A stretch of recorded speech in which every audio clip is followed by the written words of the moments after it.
Hello, my name is Matthew Steinke and welcome back to my channel. If you don't know, I review movies because that's what I do best, and today we are going to be taking a look at Frozen 2.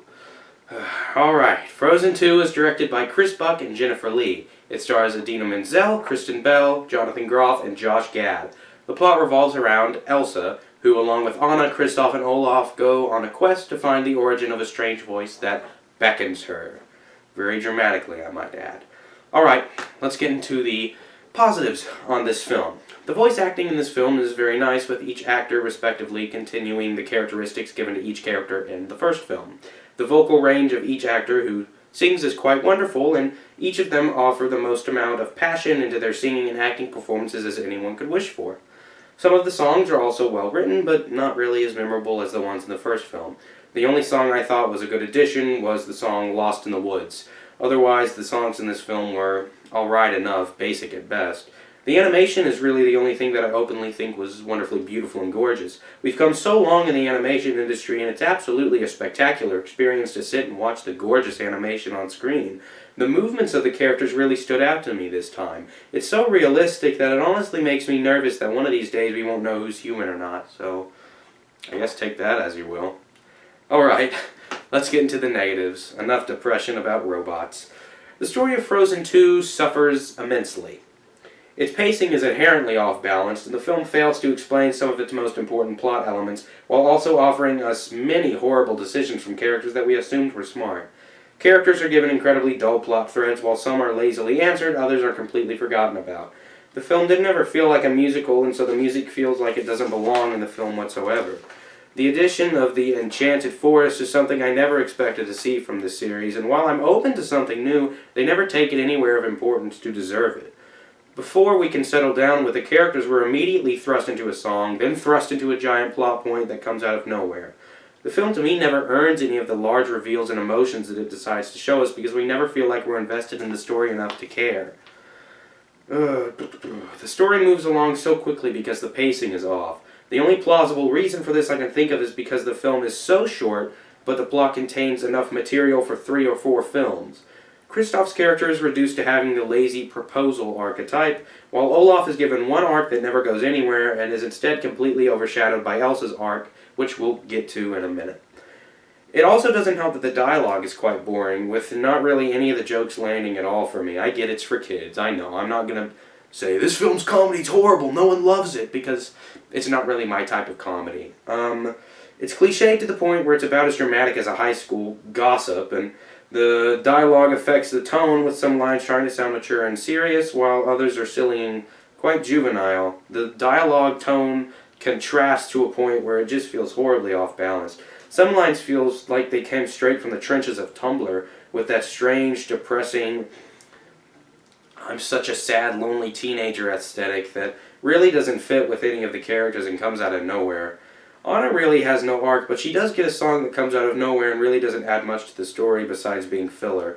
The movie basically focuses on Elsa, which would have been good enough for me if Elsa's arc was more interesting. Instead, she's given this arc that really comes out of nowhere and was never hinted at before whatsoever, besides some silly flashback shown at the beginning of the film that we're supposed to think Elsa's been obsessed with forever since the first film. The addition of apparent elements of nature is never really explained, and the plot twist in Elsa's character would be an intelligent choice if it was presented with any emotional depth. But since we're barely allowed enough time to re-immerse ourselves in the world and a million plot threads and character archetypes are thrown onto us, it doesn't matter.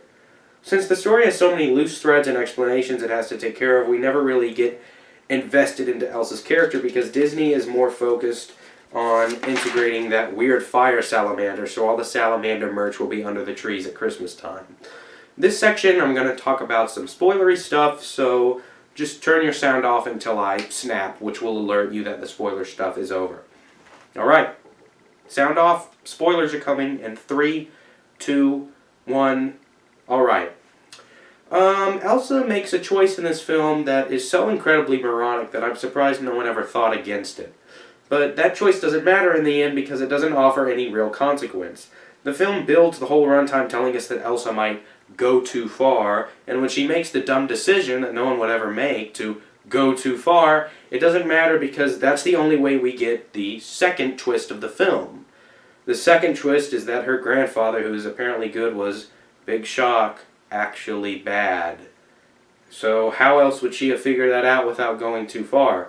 There's basically no reason for the whole going too far thing to exist at all, because if she hadn't have gone too far, we wouldn't have got to finish the movie.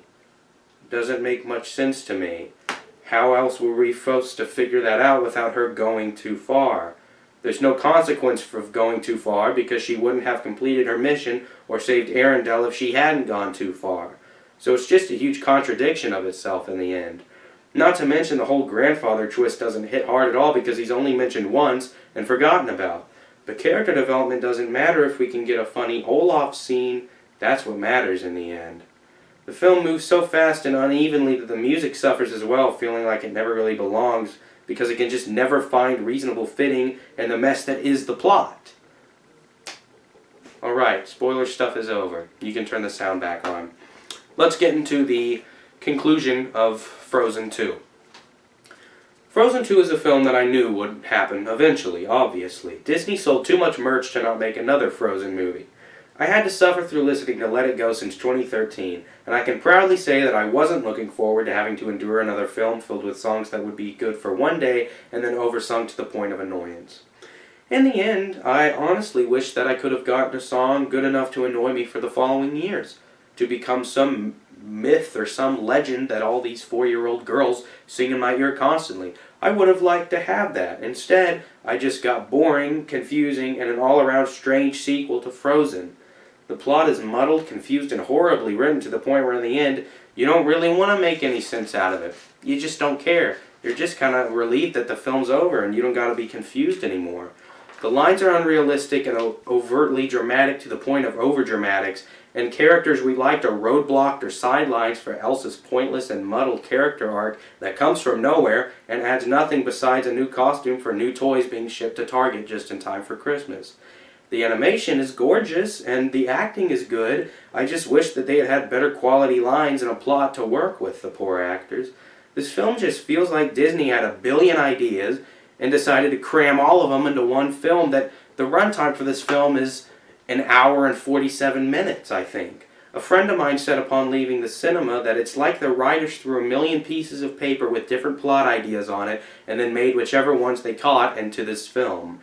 I'm not offended by this film whatsoever. It's not a film so horrible it makes me want to grit my teeth and start screaming of how horrible it is. It's just lazily done and it feels too rushed. I'm not used to saying that a film should be longer, but if they wanted for some reason to have all these plot lines in the film, they should have thought it out more and made it much longer than an hour and 47 minutes.